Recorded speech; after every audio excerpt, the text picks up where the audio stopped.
Orieshnik, Orieshnik, Orieshnik. Esta madrugada Rusia realizó un ataque con el misil del fin del mundo, el misil hipersónico Orieshnik. Aunque el ataque, según las autoridades rusas, respondió a los ataques ucranianos de la semana pasada contra la residencia del presidente ruso Vladimir Putin, en realidad, evidentemente, estamos presenciando un mensaje directo de Rusia al mismísimo Donald Trump, especialmente después del ataque estadounidense contra Venezuela, el secuestro del presidente venezolano Nicolás Maduro y, por sobre todas las cosas, especialmente después de la captura de un petrolero ruso en aguas internacionales por parte de las Fuerzas Armadas estadounidenses días atrás. Rusia finalmente responde. Muy buenas noches, muy buenas tardes y muy buenos días desde Berlín, Alemania, en un horario completamente distinto del habitual. Comenzamos la transmisión número 317 de Demoliendo Mitos Charlas. Muchas gracias por acompañarnos y recuerden ayudarnos con el pulgar arriba. Nos acompaña en esta ocasión especial a raíz del ataque de la madrugada de ayer con el misil Orieshnik. Desde Madrid, España, el señor Fernando Moragón. Hola, Fernando, ¿qué tal todo por ahí? Bueno, aquí no ha caído. Aquí no ha caído el Orieshnik por el momento, pero todo se andará. Bien, dicho esto, efectivamente, transmisión especial ante la gravedad de los acontecimientos. Yo sé que esto suena muy tópico de la gravedad de los acontecimientos y tal, pero esta vez que es verdad. Vamos a ver, como tú bien señalabas, estamos en una situación crítica. Hemos empezado el año de una manera brutal, pero brutal, con los incidentes de Venezuela, con el secuestro de Maduro, con los saudíes y por ejemplo, y los de Emiratos Árabes Unidos, haciendo en una guerra civil con proxies en Yemen, con la guerra de Ucrania, como estamos viendo ahora, desatada. Y sobre todo aquí hay un incidente, algo clave, yo quiero resaltarlo, y es que el famoso incidente con el petrolero, bueno, ha habido varios, pero vamos, con el petrolero ruso, en el que los rusos han dejado claro que eso había sido un incidente contra un petrolero con bandera rusa, etcétera. Es que no nos olvidemos, aunque en el comunicado que hicieron era un comunicado duro, y no lo nombraban directamente, sino que, bueno, se intuía, pero es que eso es un acto de guerra.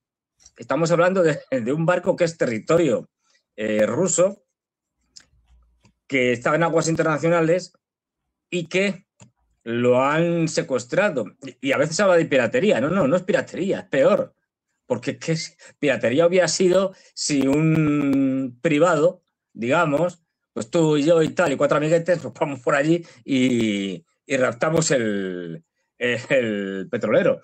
Pero no, porque al ser un Estado, pues bueno, al ser un Estado, inmediatamente eso pasa a ser un acto de guerra. Es como una declaración de guerra. Ya no se hacen declaraciones de guerra, pero sería el equivalente a una declaración de guerra. Esto es gravísimo. Y además, encima, Trump ha seguido, quiero decir, atacando barcos, tal, porque aquí hay una diferencia fundamental. En el caso de los ucranianos, que están en guerra ya con Rusia, bueno, pues atacan barcos y tal, y digamos que tienen el respaldo jurídico de que ya son países que están en guerra. Pero en el caso de países que no lo están, bueno, teóricamente, porque la práctica sí lo están, pero bueno, teóricamente es gravísimo. Aparte de lo que significa si esto que está haciendo Trump prospera y ya se dedican a empezar a capturar barcos a diestro y siniestro por todos los sitios. Esto supondría un golpe no tanto para Rusia como especialmente para China, porque China, el gran productor del mundo y el gran comerciante, pues le interrumpes la cadena de suministros, le interrumpes el comercio, le estás creando problemas. Es decir, de ahí que la respuesta y los de comunicados de tanto de los chinos como de los rusos hayan sido brutales. Y ojo, ya sabemos que los rusos son, o Putin es muy moderado, es decir, la prudencia estratégica de la que hemos hablado muchas veces, pero hay que evaluar, ahora entraremos en materia, hay que evaluar el ataque, la dureza del ataque de ayer. Y ya ha salido un comunicado de los rusos diciendo que esto tiene que ver con el ataque a la residencia de Putin en Novgorod, cerca de Novgorod, en Valdai. Es decir, esto es importante porque no sabemos si estaba Putin o no, es lo de menos, quiero decir. Bueno, sí es importante que estuviera o no, pero es que en las residencias oficiales presidenciales de una potencia nuclear suele haber un búnker con los elementos necesarios para controlar el sistema nuclear, la tríada nuclear, y para que en el caso de que se encuentre allí, por las razones que sea, pueda el presidente, el jefe del Estado, desde allí dirigir una guerra nuclear. Luego estamos otra vez atacando a la tríada nuclear, estamos atacando a los sistemas de disuasión estratégica rusos. Y esto es gravísimo. Quiero decir, y ya van varias. Hablamos aquí de los famosos ataques, si mal no recuerdo, a 5 bases de bombarderos estratégicos con la destrucción de varios de ellos. Hablamos también de los ataques a los radares para detectar los lanzamientos de los misiles nucleares, que no sirven para otra cosa, más que para eso, desde Estados Unidos. Es decir, esto ha llegado a un punto en el que un Estados Unidos desatado, desbocado, está provocando una escalada de tal calibre que Putin, ya como digo, poco amigo de hacer estos gestos, ha tenido que hacer algo para frenar o intentar frenar, ya eso ya lo veremos, o parar a los norteamericanos y de paso también a los europeos, que ahora mismo deben estar todos consumiendo grandes cantidades de papel higiénico. Porque, sí. Bueno, claro, es que ahora veremos, supongo que tienes por ahí las imágenes, ahora veremos lo poco que tenemos de las imágenes, pero es que es impresionante. Es impresionante. Fernando, antes de presentar el mapa y comenzar con el análisis en el mapa, dos comentarios autorreferenciales sobre nuestro trabajo, pero necesarios. Sí. Primero, nos caracterizan y nos caracterizarán como alarmistas, exagerados, fanáticos, porque desde hace tiempo, tanto vos como yo, presentamos la situación en términos de un acercamiento cada vez más peligroso hacia una guerra nuclear. Ya aparecemos así cerquita. Sí. Cuando comiencen a descender los pepinazos, recuérdennos, recuerden nuestras advertencias, ¿sí? Primer comentario. Ahora el segundo comentario. Evidentemente, Putin acompaña las transmisiones de Demoliendo Mitos, Fernando, porque en tu última intervención, en tu última participación, aparecías furibundo porque Rusia no respondía, porque China no respondía. Bueno, Putin respondió finalmente. Así que Putin, ya como otras veces, evidentemente, acompañando las transmisiones de Demoliendo Mitos. Y ahora, más allá de este comentario, naturalmente en broma, comenzamos con... Sí. Voy a comenzar con los dos acontecimientos. Mapas. Exactamente. Voy a comenzar con dos mapas, vale. Fernando. ¿Por qué dos mapas? Porque el día de ayer Rusia realizó dos grandes ataques, realizó dos olas de ataques. La primera ola concentrada mayormente en la región de Dnipropetrovsk y por sobre todas las cosas en la ciudad de Dnipro, mayormente con drones, el ataque inicial, pero horas después comenzó un ataque más mortífero aún, primero con la gran novedad y la sorpresa, esa línea roja atravesando el mapa, esa línea roja de lado a lado de la geografía ucraniana, el ataque con un misil Oryezhnik hipersónico en Lov, a la izquierda, en el oeste de Ucrania, y posteriormente un ataque terrible con misiles y con drones, por sobre todas las cosas, concentrado en Kiev. Esas las dos olas de ataque del día de ayer, separadas más o menos por 4 horas, por eso los dos mapas. Y dicho esto, comenzamos a presentar, lógicamente, lo más importante, el ataque con el misil Oryezhnik contra la ciudad de Lov, más específicamente no contra la ciudad en sí, sino contra una infraestructura crítica energética, en concreto la instalación subterránea de almacenamiento de gas de nombre Vilche Volitsko-Ujersque en la región de Lov, o Liv, según la transliteración del ruso o del ucraniano, la mayor instalación de almacenamiento de gas de Europa, con su infraestructura de almacenamiento ubicada entre 690 y 890 metros de profundidad, nada más y nada menos. Presentamos ahora sí las imágenes hasta ahora de la ira de Dios, estas imágenes propias de un relato de Zeus, captadas por cámaras de seguridad de residencias, de casas. Aquí la primera, 1, 2, atento porque 3, va todo muy rápido. 4, 5, 6. 6 bloques, como los llaman, cada uno de ellos con la posibilidad de 3 cabezas. Lo presento una vez más y vamos a presentar otros videos más claros que este. Mucha atención, es muy rápido.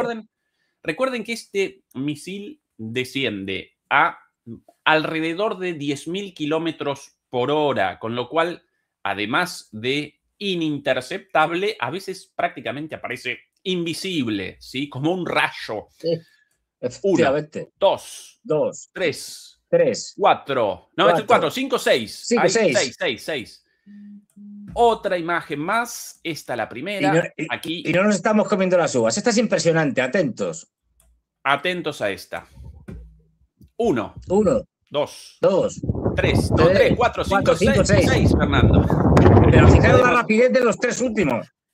Es que esto ahora se oyen las explosiones, pero es que cuando vemos, por ejemplo, explosiones, ataques, claro, si cogemos algo muy lento como son los drones Agit y tal, que se lo ven clarísimamente volando, que pum, impactan, o incluso misiles ya más rápidos, pero es que esto es espectacular. Es decir, esto otra vez, Fernando, otra vez esta imagen, vez la imagen. Atención, todo el mundo atento y también atentos a el retraso en la llegada del sonido, igual que con un rayo, primero la llegada del rayo y después el trueno, la velocidad de la luz infinitamente superior a la de el sonido.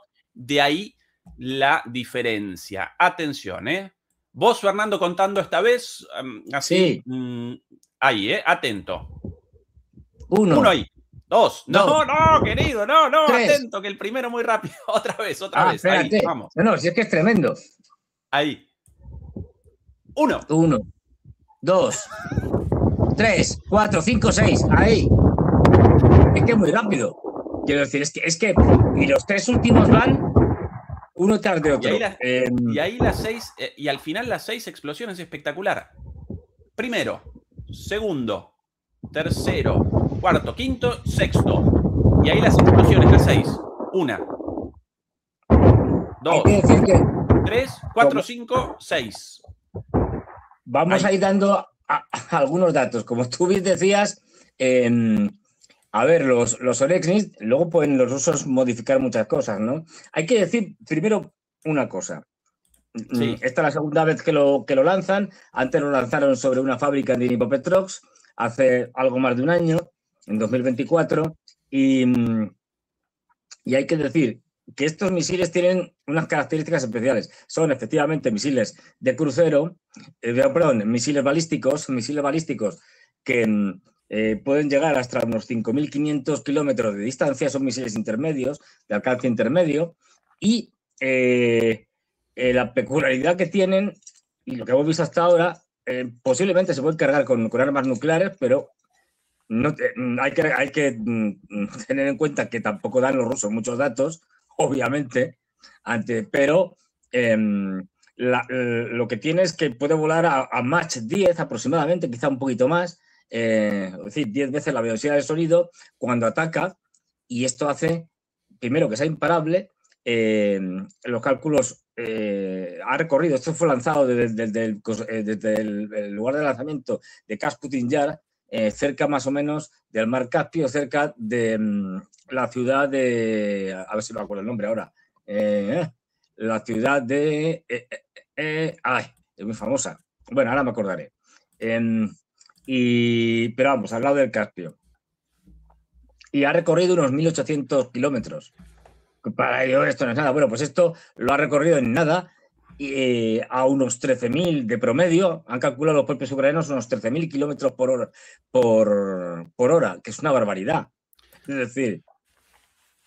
Fernando, deberíamos recordar, naturalmente, que quizás, sí, no lo presentamos en el inicio, bueno, sobre la base del conocimiento de los demoledores respecto a estos temas, pero debemos remarcharlo de cualquier manera.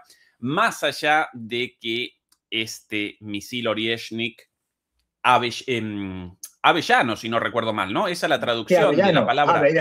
Avellano, sí. El árbol de las avellanas. Esa muy poco terrorífico. Quiero decir, sí, para un arma de estas características.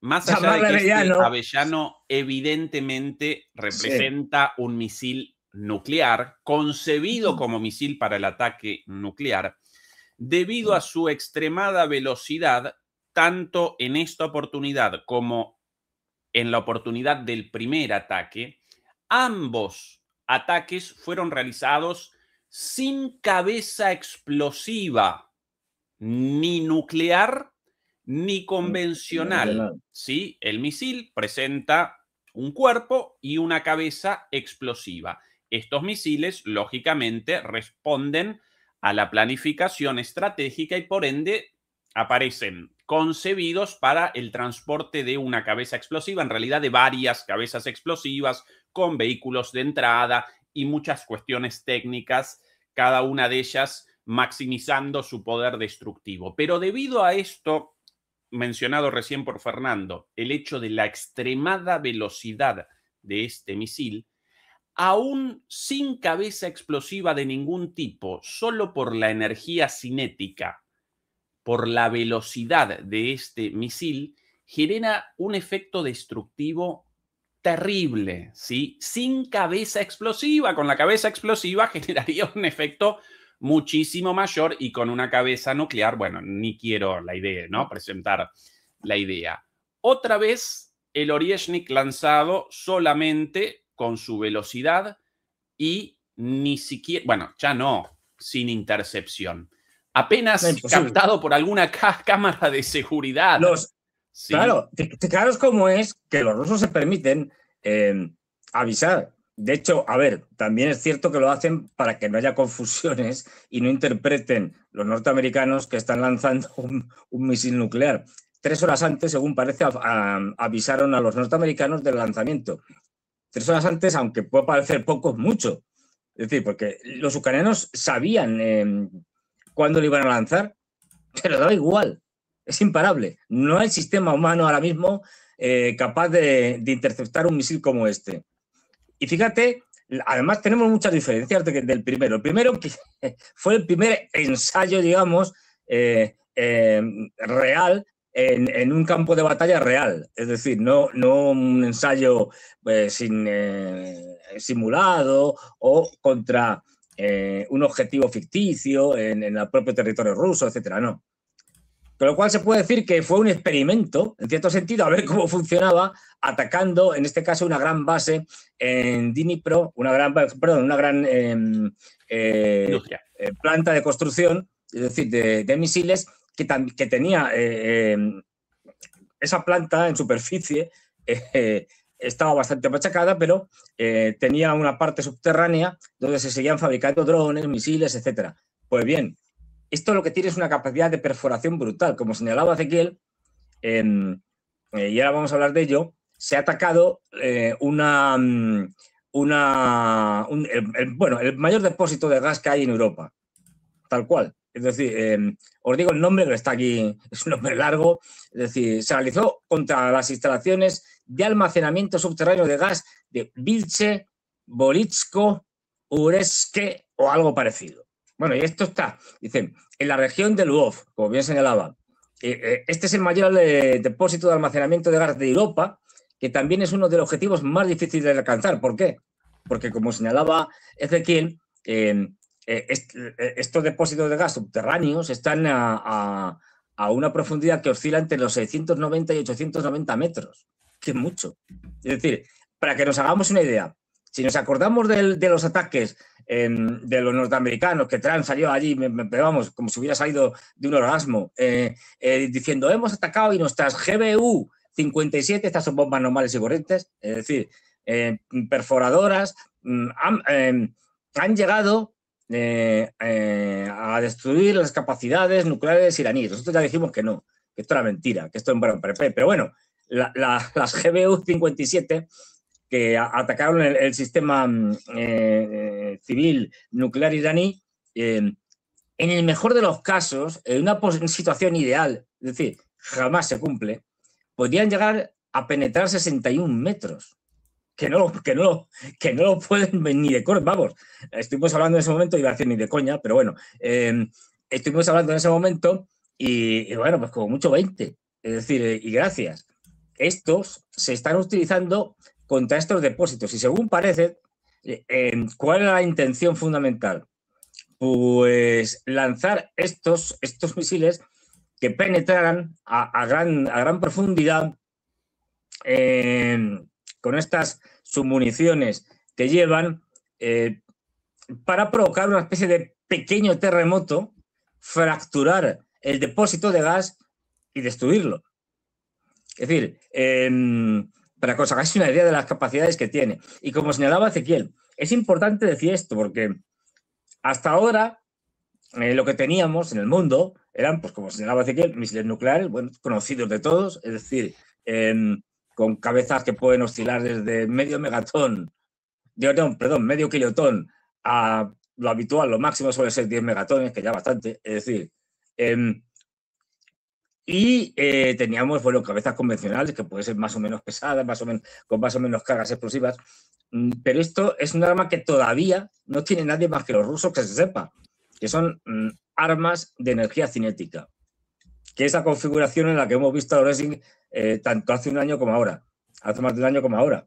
Y esto tiene una capacidad explosiva, digamos, brutal, porque a esa velocidad acumulan una cantidad de energía cinética y en torno al, imaginaros, es que no tengo por aquí ningún misil, imaginaros a mano, pero que va bajando el misil, a esa velocidad empieza a calentarse por el rozamiento con la Tierra, con la atmósfera, mejor dicho, etcétera, y genera un plasma alrededor de él que tiene una potencia explosiva extraordinaria.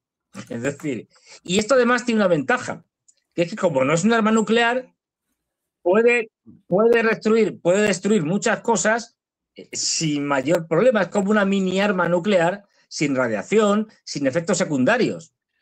Con lo cual, dos cositas, ojo, sí. Dos aviso cositas a navegantes. sobre las aviso a navegantes. El señor Merz el señor Steinmeier y el señor Macron ahora mismo deben, vamos, no han dormido esta noche seguro y deben estar muy, pero que muy preocupados.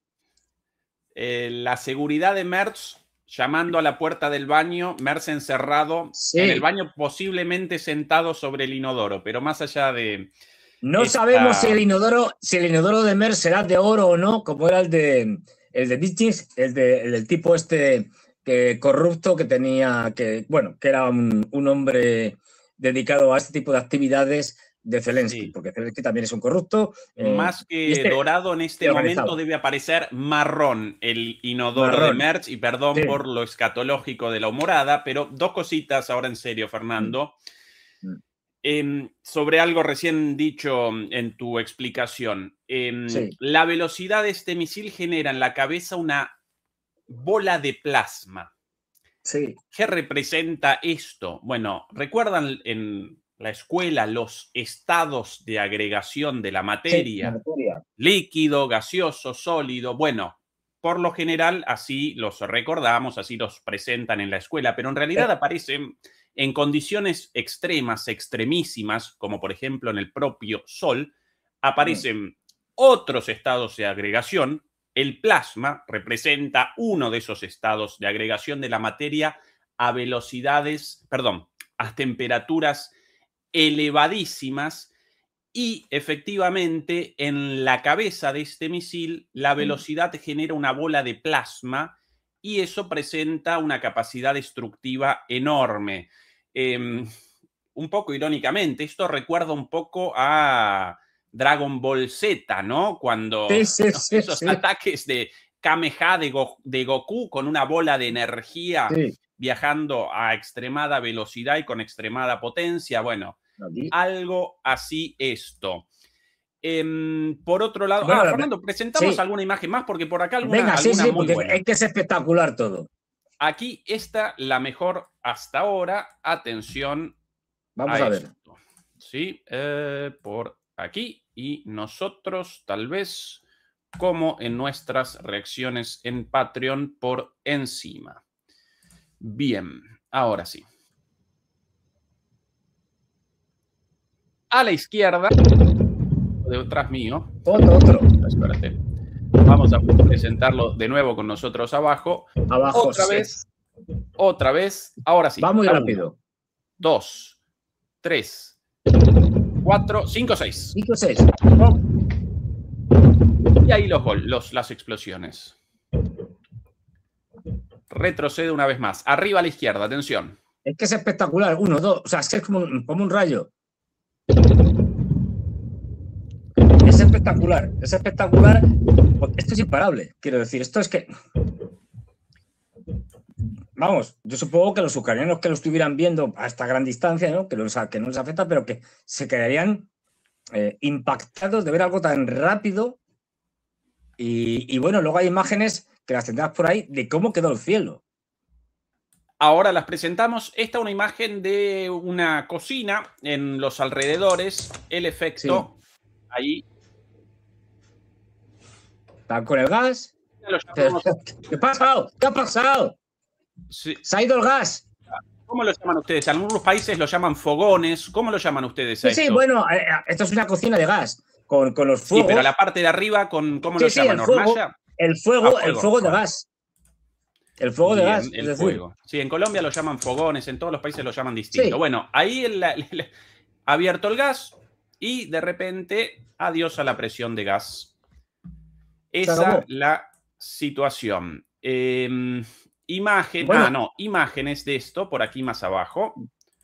Aquí está la imagen del cielo posteriormente. Esto no es inteligencia artificial.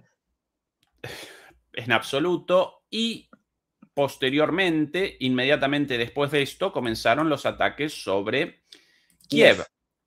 Aquí una muestra. Qué pepinazo. Tremendo. Fundamentalmente se atacaron 3 centrales eléctricas. Una vez más, ¿verdad? Una vez más, fijaros la resistencia que tienen en general todas las infraestructuras de origen soviético. Que para destruirlas tienes que atacarlas 20 veces. Es decir... Aquí, Fernando, una muestra del efecto precisamente sobre de los ataques sobre estas centrales eléctricas. Atención a las luces. ¡Pop! De repente, la ciudad de Kiev completamente a oscuras. Una vez más, ahí, todo apagado. Y lo peor no es eso, quiero decir, que dentro de además de quedarse sin luz, como estamos viendo, se están quedando sin gas en el caso de la zona en torno a Lvov y demás, donde ha caído Lorezhnik, pero también están quedando en Kiev sin agua. Y esto sí que es grave. Es verdad que tiene nieve, es decir, que en el peor de los casos la puedes derretir, pero ¿derretir con qué? Si no tienes electricidad. Es decir, eso. El ruido de los geranios. Sí. Uf, ahí se ve uno. Entonces es tremendo porque ver qué pasa sobre tu cabeza, hombre, te da la tranquilidad de que no te va a caer a ti, que se va a otro sitio, pero debe ser impresionante. Bueno, fijaros, esto es muy bueno, fijaros ahí, es decir, cómo uno se termina acostumbrando a las situaciones más terribles. Pues un señor está pasando su perrito con la correa. Bueno, pues un geranio que está pasando. Y sigue, o sea, no se va corriendo, sigue tranquilamente paseando su perrito. Bueno, como este no me va a caer a mí, pues le echo un vistazo y sigo con el perrito ahí. Para que haga sus cosas. Para colmo, el perrito desenfocado. Sí, no quiere la revelación de su identidad, Fernando, lógicamente. No, pues el perrito. No sea que los espías rusos acaben con el perrito. No creo que sea su objetivo, pero bueno. Quién sabe. Bromas aparte, como iba diciendo, bueno, como sabéis, las características de este misil son tremendas. No tiene nada claro en Occidente cómo han conseguido los rusos esto, porque para que os hagáis una idea, claro, a esta velocidad hipersónica, cuando entra en la reentrada del misil, a esta velocidad se generan, según se estima, unos 4.000 grados de temperatura, de calor. Es decir, 4.000 grados, no sé si es más que cuando vas a la playa. Quiero decir que es muy difícil que materiales o una aleación de materiales, parece ser que el material principal es tuxeno, pero todo esto son especulaciones, y que se monta una aleación de tal calibre que resiste estas temperaturas sin deformarse, sin que aquello sea un desastre, y eso es algo que no saben cómo lo han hecho. Es decir, y esto es algo tremendo. O sea, 4.000 grados, pues no sé ahora mismo, pero qué tipo de materiales soportan bien 4.000 grados, pero es una barbaridad. Y hay que decir también que, la ciudad que decía al principio, la que está al lado del cosmódromo, en cierto sentido, de Kasputin Yar, es Astrakhan o Astraján, según lo pronuncies. Pues bien,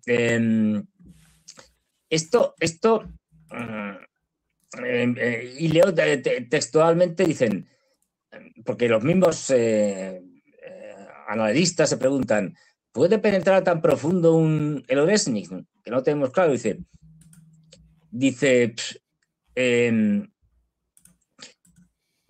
bueno, Oreshnik puede transportar de 6 a 10 bloques separados, cada uno con 6 submuniciones, hasta 36 elementos de impacto total.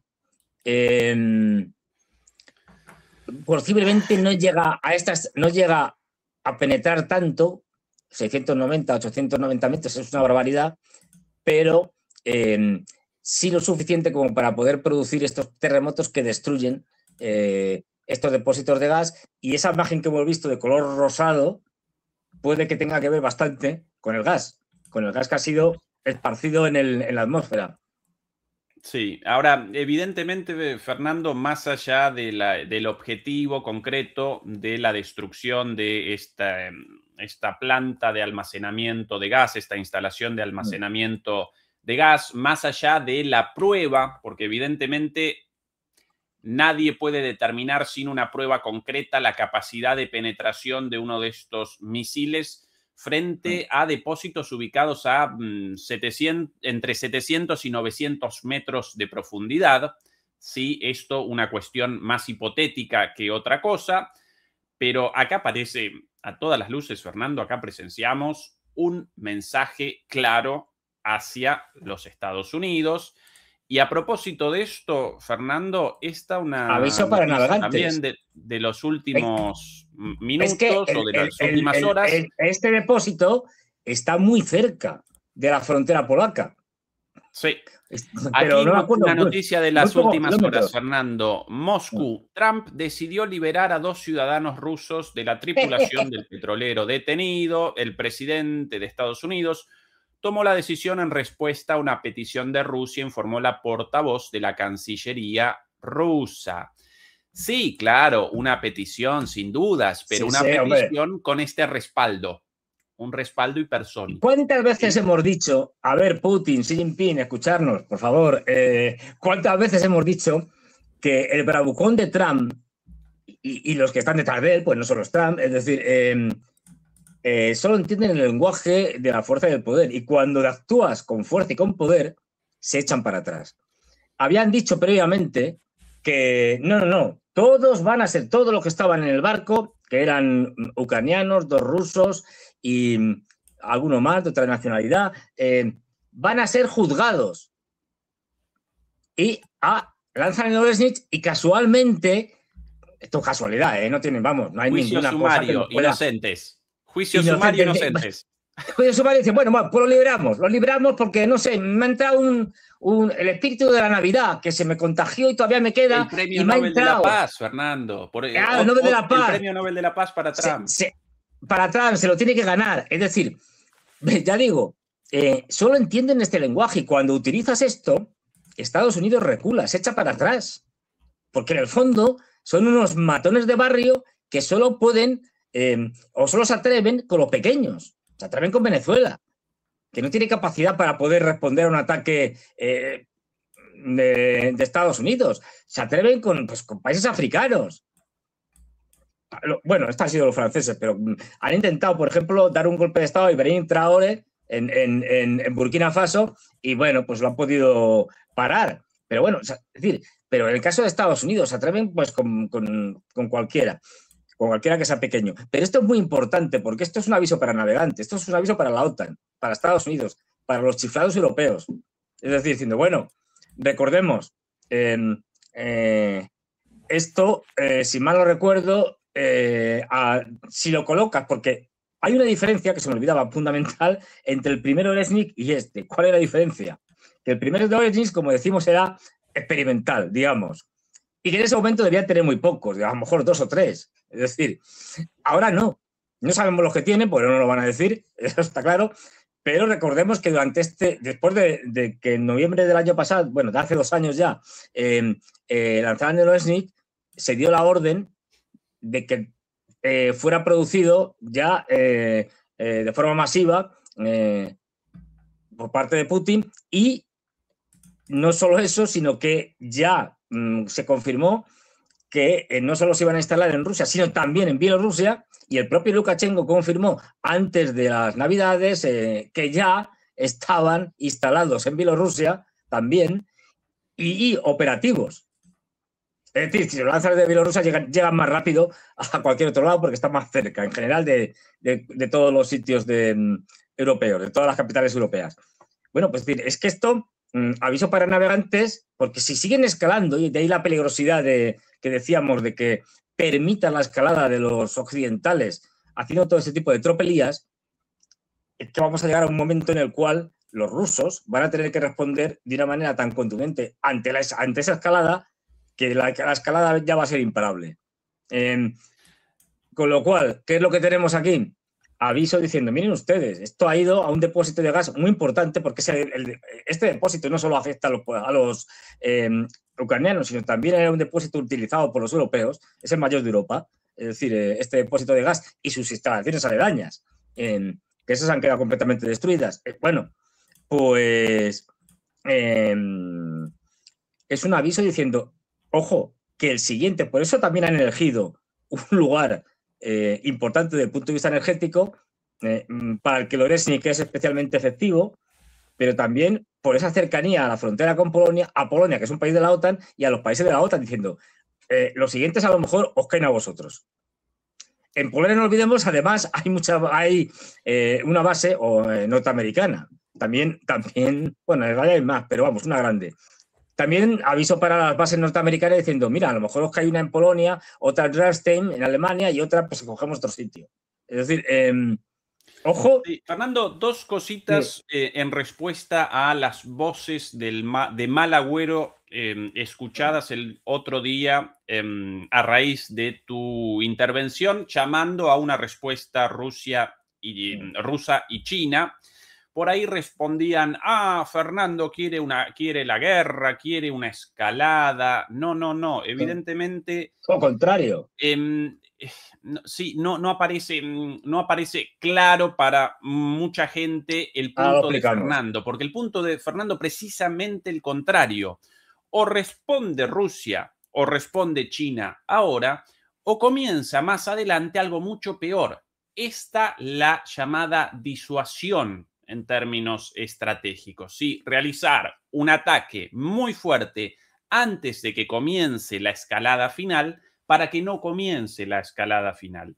Y también en respuesta a las voces de mal agüero, por ahí también escuchadas, ustedes presentan al misil Oryezhnik como algo fenomenal, pero en realidad el misil Oryezhnik representa una arma terrible. Sí, claro, sin dudas que representa una arma terrible, y en tanto tal nosotros aparecemos en favor de la paz y en contra de las armas. Pero este arma, o gracias a este arma especial, generó Rusia la posibilidad de una salida intermedia antes de la escalada nuclear, precisamente porque este misil presenta características tremendas en cuanto a su poder destructivo, en cuanto a su ininterceptabilidad, aún sin una cabeza nuclear. Entonces, cuando comienzan situaciones de escalada dirigidas directamente hacia una conflagración nuclear, como por ejemplo, meses atrás, la operación Telaraña, ¿la recuerdan? Cuando los servicios de inteligencia ucranianos, obviamente respaldados por los servicios de inteligencia británicos y estadounidenses, y muy probablemente también por los israelíes, MI6, CIA y Mossad. Todos ellos participaron en la organización y la realización de una operación en suelo ruso, en territorio ruso, para acometer la tríada estratégica rusa para generar la destrucción de bombarderos estratégicos rusos. Y de acuerdo a la doctrina militar rusa, si comienza un ataque contra la capacidad de respuesta nuclear de Rusia, ya puede Rusia, si así lo determina, responder nuclearmente. En otro contexto y con otro líder, y no con alguien con la cabeza fría de Putin, gracias al cielo, Sí. en otro contexto, eso puede determinar el comienzo de una guerra nuclear, directamente una respuesta nuclear y una escalada nuclear, y desaparecemos todos. A partir de la introducción del misil Oryezhnik, Rusia puede responder con la fuerza necesaria para que Estados Unidos, como en este caso Trump, retroceda, en el caso, por ejemplo, simbólico de los marineros rusos, sin la necesidad de la escalada nuclear. ¿Sí? Acá entonces aparece un paso intermedio introducido por Rusia gracias a este desarrollo técnico-militar. ¿Sí? Esto es lo positivo de este arma. Nosotros no lo presentamos acá como algo valioso en el sentido de qué buena arma, cuánta gente muerta, cuánta muerte puede generar. No nos congratula la muerte en absoluto. Los necrófilos, nosotros queremos la paz, pero porque queremos la paz, precisamente la necesidad de las respuestas, y precisamente por eso lo novedoso y lo positivo de la introducción de un arma como el Oryezhnik. Y con esto respondo a muchos comentarios algunos evidentemente malintencionados, otros quizás no, por No, pues ahora, desconocimiento, pero solamente como aclaración, esta es la forma de funcionamiento de la geopolítica global. Uno debe responder con fuerza lo más pronto posible para no presenciar una escalada completamente descontrolada y la destrucción de todos y la autoaniquilación. Fernando. bueno, hay varias reflexiones y voy a empezar, bueno, diciendo justamente eso, o señalando justamente eso, que no olvidemos, aquí quien está llevando al borde del precipicio a la humanidad es Estados Unidos con sus desvaríos militares.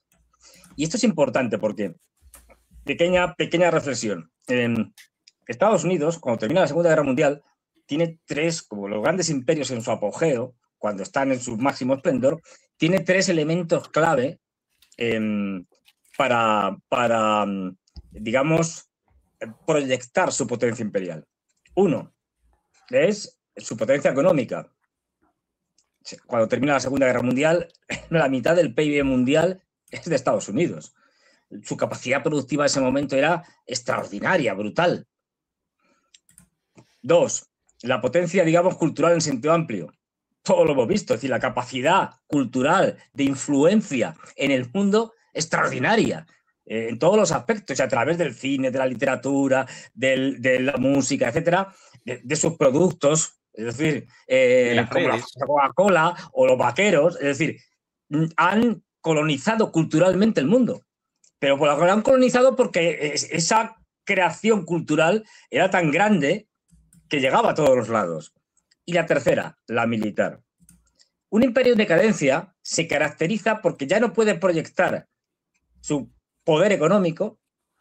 La crisis de 2008 nos lo ha enseñado perfectamente. Estados Unidos ya tiene una economía que es un desastre, no produce nada, lo producen los chinos. Es decir, tiene una deuda de 38 billones, es decir, de dólares. Está en una situación dramática.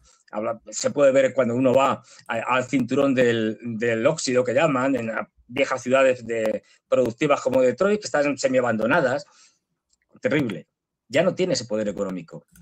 El cultural ha dado el último estertor con el wokismo. Es decir, lo último que nos ha proyectado culturalmente ha sido un fracaso al final, porque ha quedado una respuesta, un rechazo enorme en buena parte de la población mundial, la mayor parte de la población mundial. No olvidemos que no solo somos Occidente en el mundo, que Occidente es una minoría, que en África, que en Asia, que en buena parte de Latinoamérica ha habido un rechazo a lo que llamamos el wokismo, es decir, a estas ideas absolutamente delirantes de hiperindividualismo y al mismo tiempo hiperrelativismo, en el que todo vale, en el que todo tiene el mismo valor, da igual lo que diga un terraplanista que lo que diga un señor que con pruebas científicas está demostrando que la Tierra es redonda.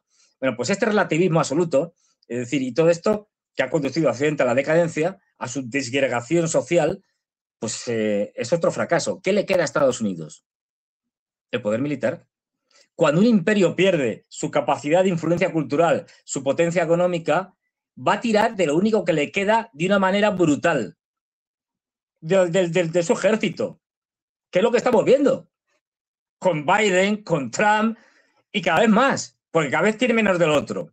De ahí la peligrosidad de Estados Unidos y de un imperio en decadencia irreversible que ya no tiene otra cosa para poder mantenerse como imperio que su capacidad militar. Y esto lo está proyectando ahora mismo de una manera salvaje. Lo acabamos de ver en Venezuela, lo estamos viendo en Irán. No olvidemos que las protestas en Irán, hay una parte de gente que protesta legítimamente contra la crisis económica, la corrupción, etcétera, pero hay otra parte teledirigida más que probada, porque se han detenido incluso a uno de los jefes que estaba coordinando las acciones en Irán, del Mossad, es decir, por parte de israelíes, por parte del Mossad, la CIA, etcétera, que están generando una especie de gigantesca revolución de colores en un país de 90 millones de habitantes. Es decir, es en la política del caos absoluto la que nos lleva. Y voy a hacer una afirmación que va a ser polémica, no lo siguiente, pero yo la dejo, es mía, ¿eh? Quiero decir, yo soy el único responsable. Y que se entienda bien, estoy hablando de entidades estatales, no de poblaciones, es decir, o de entidades supranacionales, pero no de poblaciones. para la supervivencia de la humanidad, Ucrania debe ser destruida. Me refiero al Estado ucraniano, debe desaparecer. La Unión Europea debe ser destruida. La OTAN debe ser destruida. Y finalmente, el imperio norteamericano debe ser destruido. Esto es una tarea extraordinariamente difícil y delicada, que fundamentalmente tienen que realizar China y Rusia, puesto que el imperio es la segunda potencia nuclear mundial. Pero si no son capaces de frenar a esta potencia nuclear desbocada en un estado ya terminal, pero terminal peligrosísimo, el riesgo de acabar en una guerra nuclear es altísimo. Es altísimo. O sea, no estamos, o sea, ahora mismo la crisis de los misiles de Cuba es una tontería, claro lo que digo. Y estuvo a esto de que fuéramos a una guerra nuclear. Pues ahora, aunque no hay, digamos, ese estrés que produciría en la población mundial, porque la información se estaría dando, en aquella época sí nos íbamos enterando, más o menos, en términos generales, de la conflictividad del momento, pero ahora no. Ahora, como los grandes medios de comunicación lo que están haciendo es todo lo contrario, desinformar, y contarán cualquier estupidez sobre el Orisnik y otra serie de cosas, no nos damos cuenta de que los rusos están haciendo un último llamamiento, quizá penúltimo o antepenúltimo, no lo sabemos, a los norteamericanos, diciéndoles, no sigan por ahí. Porque si siguen escalando, el resultado va a ser una guerra nuclear.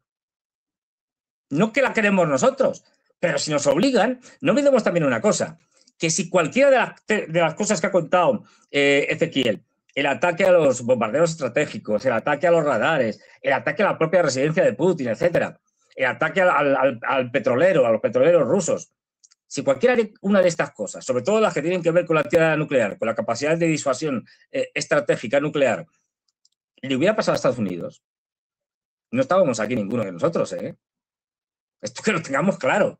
Es decir, yo sé que esto es una conjetura, pero no estábamos aquí porque sabemos cómo responde Estados Unidos.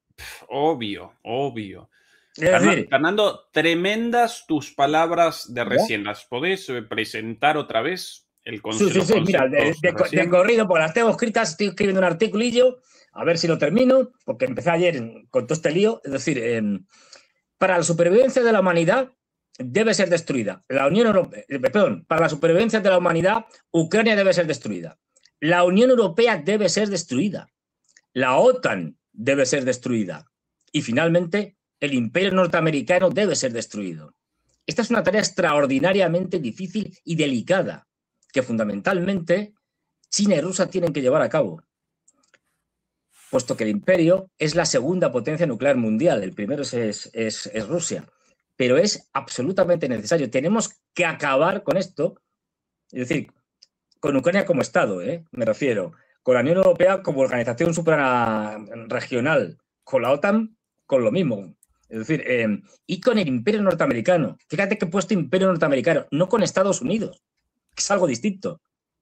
Y este concepto es importante. O sea, uno puede adoptar la forma imperial o no. Es decir, y una política exterior imperial. Estados Unidos puede seguir existiendo como Estado, pero ya no con una política imperial. Y ya no como el imperio que controla el mundo y que quiere seguir controlando el mundo, sino como un Estado más en el mundo, en el concierto de la organización de los demás estados y naciones. Pero es que tenemos que darnos una cuenta de que, de manera además pública, lo ha dicho Trump, lo acabo de decir ayer. Nuevamente, vamos, es decir, ha dicho, a mí el derecho internacional me importa un pimiento. Es que lo ha dicho. Por ahí tengo las declaraciones. Sí. No sé si las encontraré. Sí, puedo acompañar tus palabras con un elemento adicional. Puedo concatenar la dimensión económica.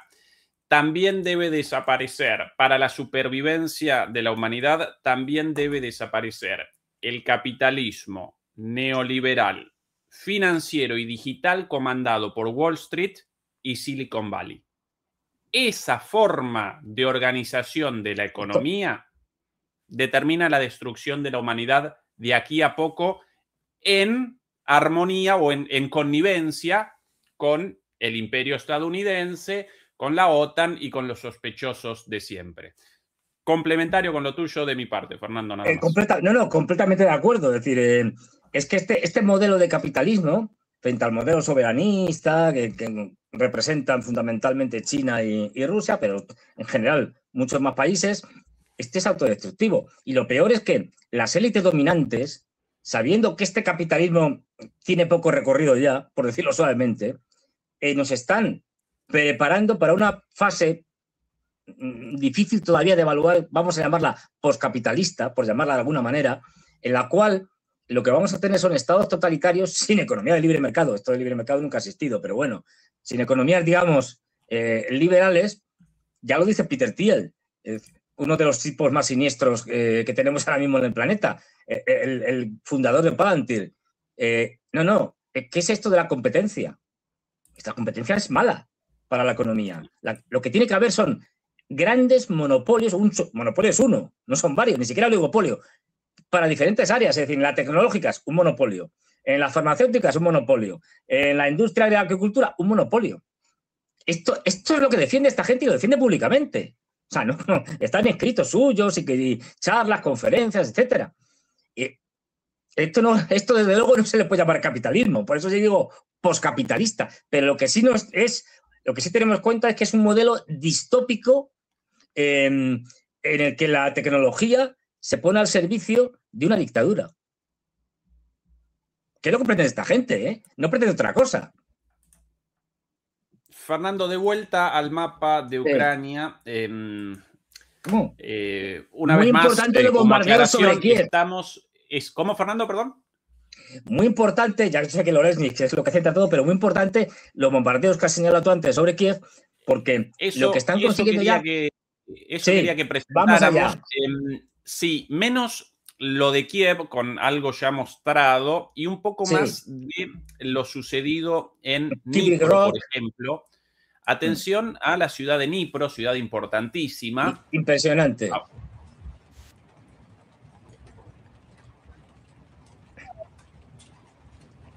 Completamente a oscuras. Uno de los objetivos principales del día de ayer. Sí. Una vez más, las instalaciones de gas en Lviv, las instalaciones eléctricas en Kiev y también múltiples objetivos en Dnipro. Además de esto, avances territoriales muy importantes. Sí. Uno de ellos en Selene, en las afueras de Uliápole. Aquí las imágenes. Todos los días, ayer presentábamos avances. Uf, qué bombazo. Tremendo. Avances y avances y avances. Algunos de los avances rusos de las últimas semanas importantísimos, como Uliápole. Cuidado. Ay, perdón. No he visto los videos enteros hasta ahora, por eso. Cuidado. No, porque salía una cosa. Esto realmente no es un vídeo, esto son extras de una película. Perdón. Mil disculpas, lejos de nuestra intención presentar imágenes pero a ver, aquí. Yo voy a ser en esto también honesto. Mortuorias es una opinión particular, quiero decir, esto es muy discutible. Imaginemos que fuéramos una televisión, un gran medio. Yo siempre he sido partidario, en estos casos, en la guerra, que es algo detestable en sí mismo, no presentarla como si fuera una especie de película de Hollywood. Es decir, presentarla con la cruda realidad. Que la gente vea lo terrible, lo absolutamente desastroso, cómo saca lo peor, también lo mejor, pero cómo saca lo peor de los seres humanos la guerra. Es decir, y eso... De acuerdo con vos, Fernando, pero otra cosa es que esta plataforma en la que estamos, es decir, no le haga mucha gracia. Es decir, es una cuestión, y nosotros hoy estamos realizando esta transmisión en un horario poco habitual, aquí en Europa, la 1:20 del mediodía, y podría acompañarnos tal vez algún niño, alguna niña, y no queremos, lógicamente, presentar esto, para una audiencia de chiquilines, de chicos, ¿no? De niños. Bien, un avance muy importante por ahí, pero más importante que ese avance, de aquí, Fernando, sorpresivo, del último día, esta penetración hacia Sviatohirsk. Esto sí, ya visto antes, y acá, si bien imágenes de soldados, nadie muerto. Aquí avances de soldados en el territorio hacia, bueno, ahí luchando contra un dron, un soldado. No, ahí solamente visible el soldado disparando contra los drones. Esto, bueno, rápido. Ahí los soldados rusos conquistando esta posición. Epa, perdón, la música tampoco, uno puede. Uno no. Tampoco. O sea, que aquí, por todo esto presentamos lo que no podemos presentar aquí en Patreon. Ya más de 600 suscriptores en Patreon desde que comenzó hace nada, hace 9 días, 8 días. Espectacular el desarrollo de nuestro canal de Patreon.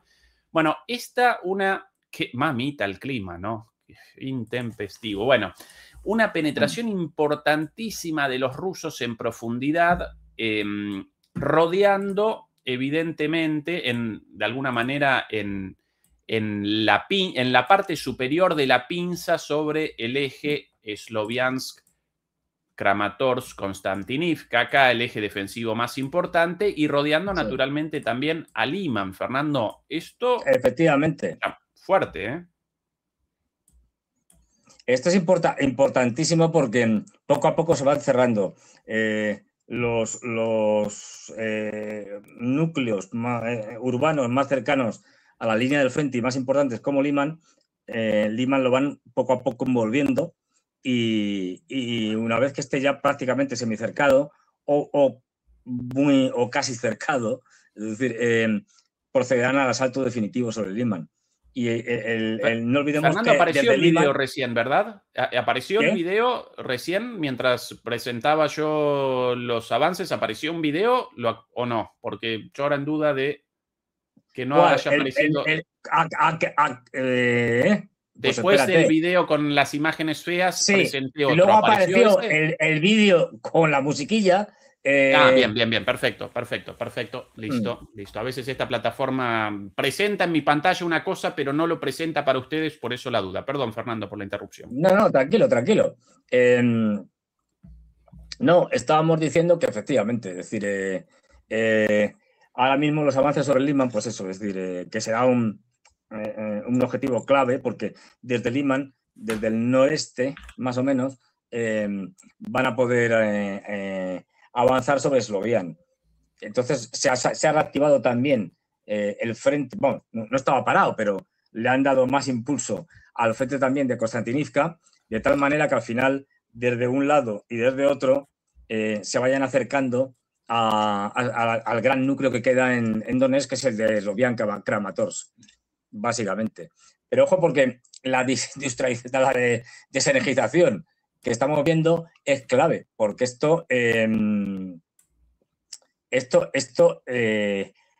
está ya teniendo consecuencias. Es decir, lo que están haciendo los rusos con sus bombardeos es regionalizar la desenergización. Es decir, vamos a poder apagar determinadas regiones, por ejemplo, Dnipropetrovsk o Zaporilla, etcétera, sin necesidad de apagar toda Ucrania.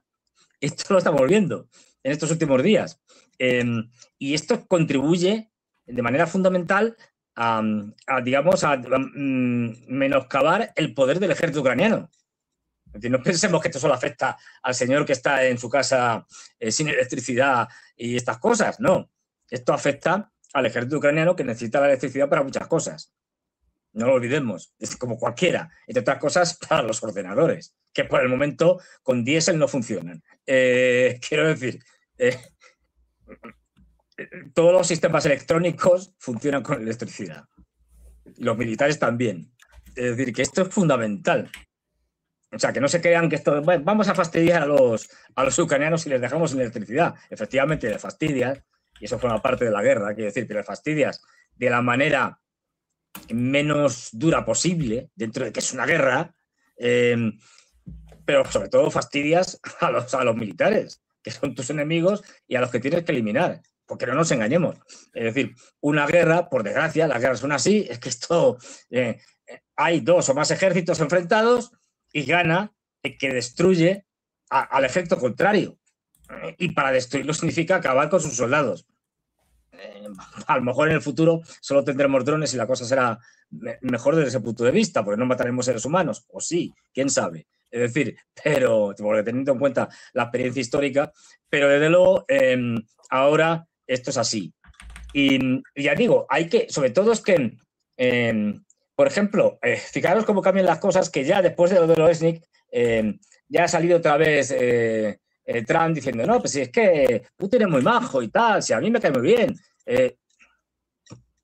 Lo que hemos dicho siempre, es decir, es que si no, si les dejamos, vamos a llegar a tal punto que lo vamos a más a sufrir todos antes incluso de llegar a una guerra nuclear, porque en el momento en que están socavando la economía mundial, eso nos afecta a todos. Quiero decir, nos empobrece a todos.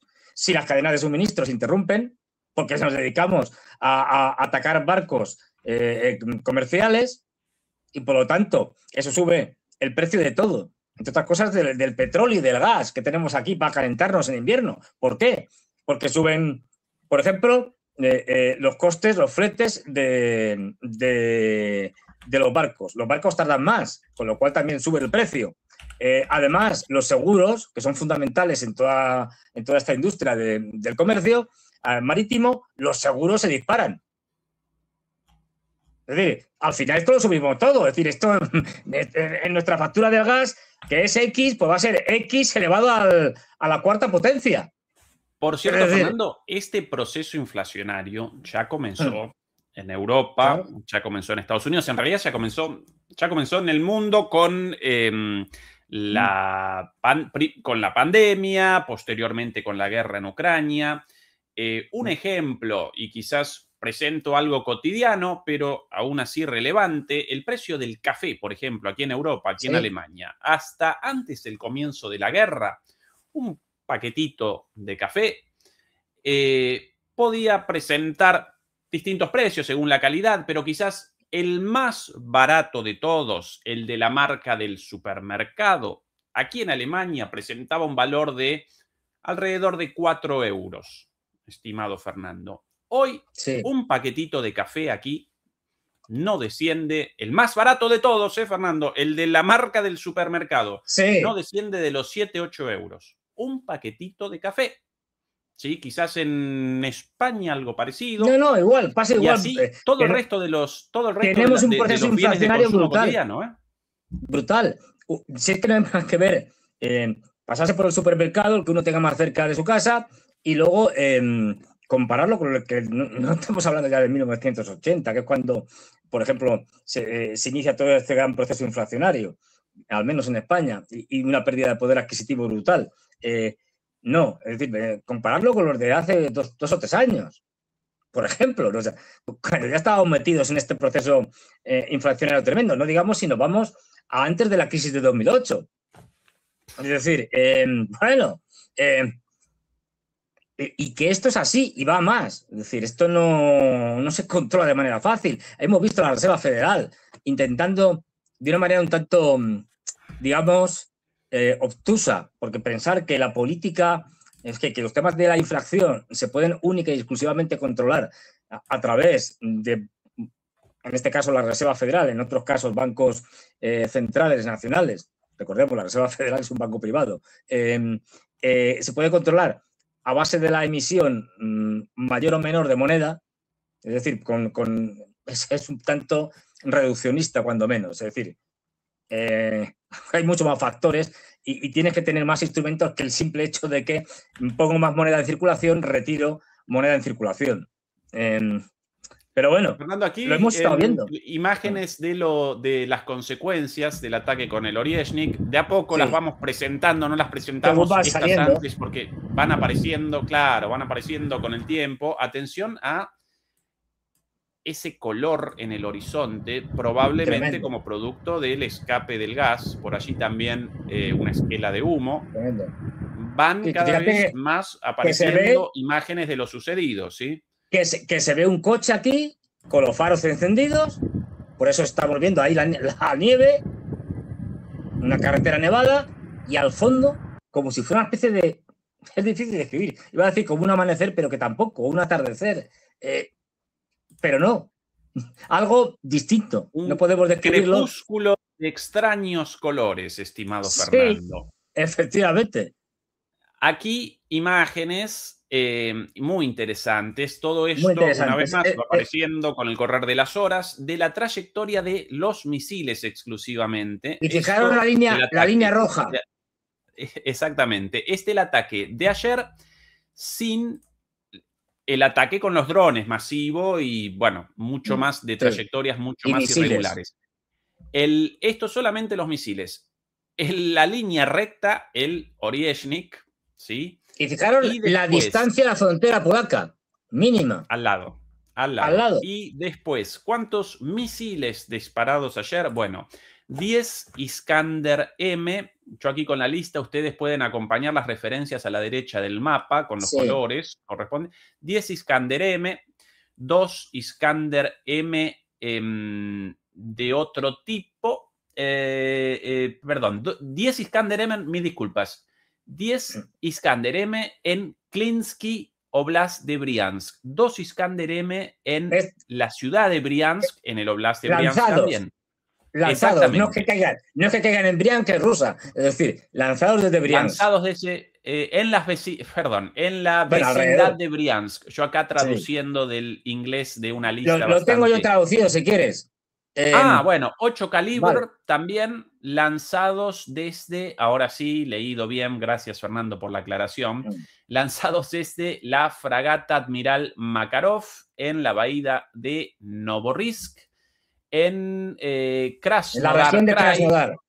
No nos ayudan los nombres rusos, Fernando, mucho. No. Otros 8 misiles calibre, también lanzados desde Rusia, naturalmente, desde la fragata Admiral Essen o Admirante Essen en la bahía de Novorossiysk, también en la región de Krasnodar. 6 calibre de crucero, naturalmente, también desde el submarino Varshia Bianca. Y un Oryezhnik lanzado desde, como recordaba Fernando hace un rato, Kapustin Yar, en Astrakhan. El testing ground, el centro de lanzamientos de misiles. Es un centro de lanzamiento y de pruebas de misiles de todo tipo y condición que tienen los rusos, de los varios que tienen. Y esto está al lado del Mar Caspio para que la gente lo sitúe. En la parte norte del Mar Caspio. Afectadas, Fernando, como objetivos principales en Kiev, las centrales térmicas, la CHP4, CHP5 y CHP6, las de siempre, básicamente. Y bueno, lo dicho, la infraestructura subterránea de gas en Lviv, junto a, bueno, distintos objetivos en la ciudad de Dnipro. El mapa. Solo el día de ayer, por ahí acá marcado también un circón, ¿o no? No, en las referencias, pero ninguno en la línea, ¿verdad? No, ninguno pero fíjate que esto es de ayer, pero de antes de ayer también había caído una buena, especialmente en la zona de Dnipro y Zaporilla, donde también se fue toda la electricidad. Es decir, que llueve sobre mojado. Que esto es constante. Es verdad que este ha sido un ataque especialmente grande, pero que esto, ataques más pequeños de más de 100 drones, eso es diario. Aquí se está hablando de más de 400 y pico drones, por ejemplo, aparte de estos misiles. Fernando, querido, lo que no podemos presentar aquí, lo presentamos ¿dónde, estimado Fernando?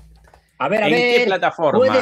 Puede ser una que se llama Patreon. Efectivamente, acertó, premio.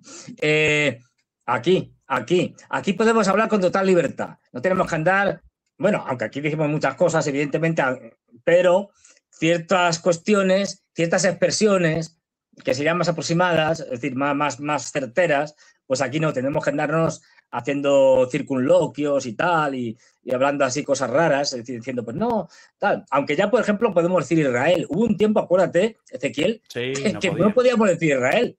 O sea, esto se lo contamos ahora porque podemos.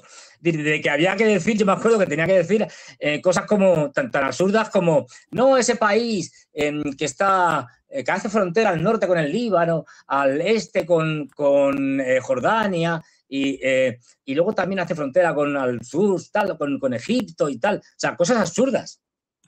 Es decir, Aquí en Patreon podemos presentar cuestiones como la entrevista de Sergei Karaganov, en la cual básicamente realiza un geostratega ruso, el geostratega ruso por excelencia, entrevista en la cual realiza un llamado al descenso del umbral nuclear, o dicho de otra manera, realiza un llamado a que Rusia perpetre ataques nucleares mucho más ligeramente que en la actualidad. Esa la entrevista comentada, analizada, la entrevista a la cual reaccionamos con Fernando en la primera emisión muy de Demoliendo importante Mitos lo que dice Karaganov siempre, porque fíjate, muy importante porque esto que se hizo, que lo estuvimos analizando muchos días antes de lo que ha sucedido ahora, fijaros qué importante es lo que representa Karaganov y el sector duro, digamos, en el Kremlin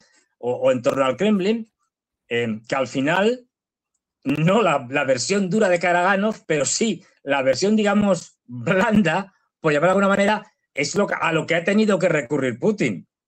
Es decir, ojo, que esta gente es la que cada vez va marcando más la política exterior y con referencia a Ucrania del Kremlin.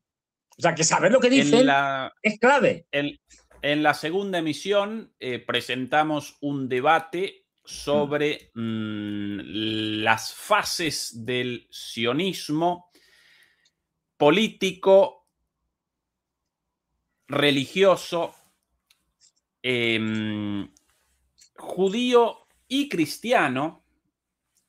Fernando retrocedió en su análisis a los mesías del siglo I, contemporáneos a Jesucristo. Es el nivel de análisis sobre la base de un debate en el cual participan Jeffrey Sachs, Rapkin, Manuel Ramos, Pascal Lotats, un recontralujo ese debate, y nosotros lo presentamos y realizamos una reacción, realizamos un comentario, reaccionamos.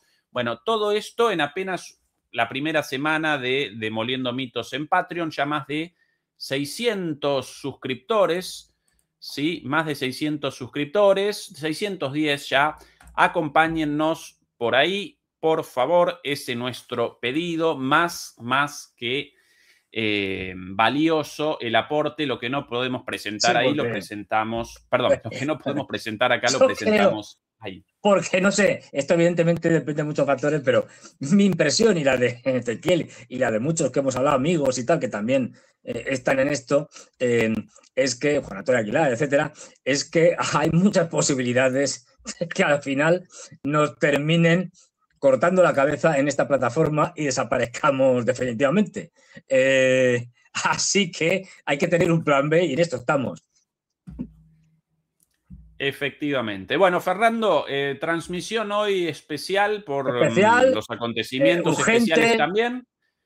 Esta noche, como todas las noches, como todos los viernes por la noche en el horario europeo, Juan Antonio Aguilar, y seguramente que también el recargado ametrallará con dureza los acontecimientos del día de ayer. Siempre atentos y muy recomendable Juan Antonio Aguilar, porque todo lo que dice tiene mucho sentido y además lo dice con una ironía y con una capacidad de golpear, desde el punto de vista dialéctico, se entiende, a toda esta panda de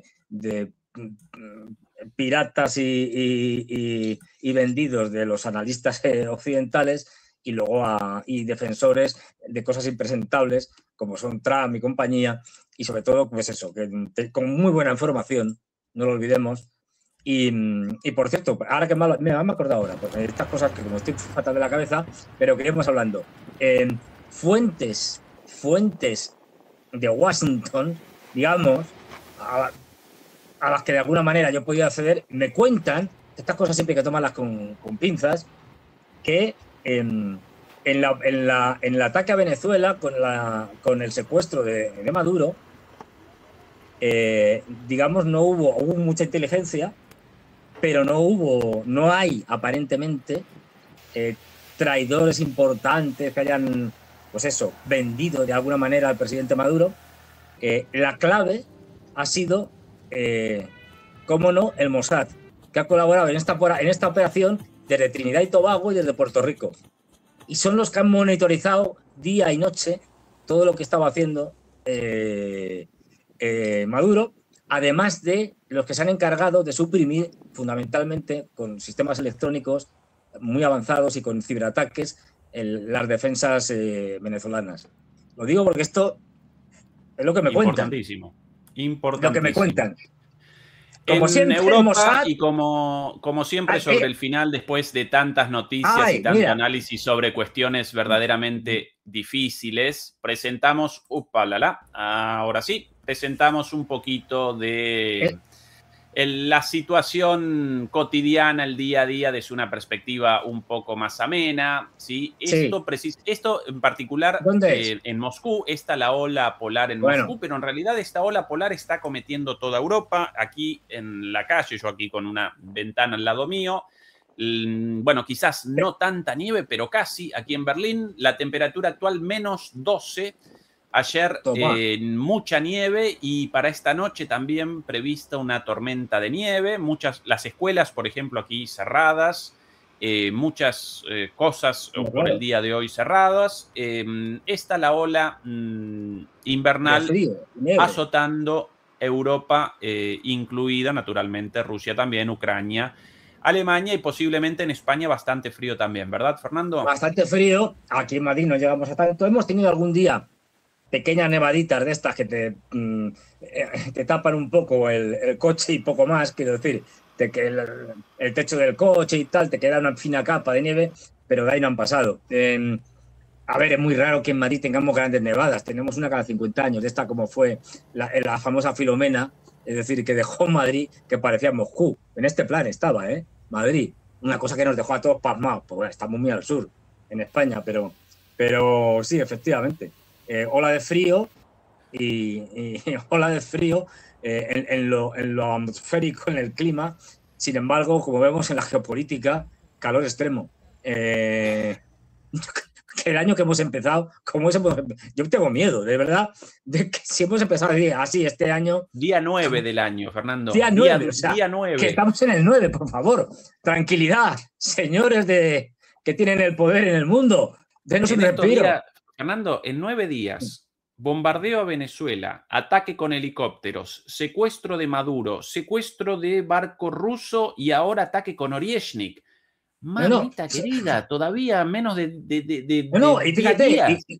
Y ahora mismo se está preparando, no sabemos cuándo, evidentemente, un posible ataque de Israel-Estados Unidos contra Irán en una situación en la que las actividades del Mossad y de la CIA en Irán, yo he visto imágenes tremendas donde se está atacando directamente comisarías, policías de diferentes categorías que hay en Irán, es decir, un poco menos que insurreccional. Y Groenlandia con la cuenta regresiva también, Fernando. Bueno, ahí ya entramos en lo patético de los europeos, diciendo, bueno, es que, a ver, no sea usted malo, señor Trump y tal, no se quede con Groenlandia. Hay que decir que si Trump está decidido a quedarse ya ahora mismo con Groenlandia, se la queda.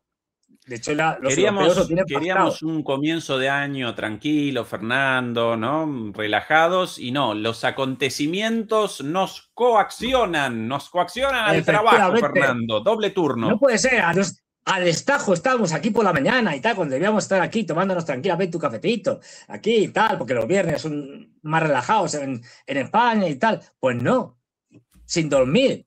Porque los rusos tienen la manía de atacar por la noche. Es decir, joder, pues no, atacar en horas laborables.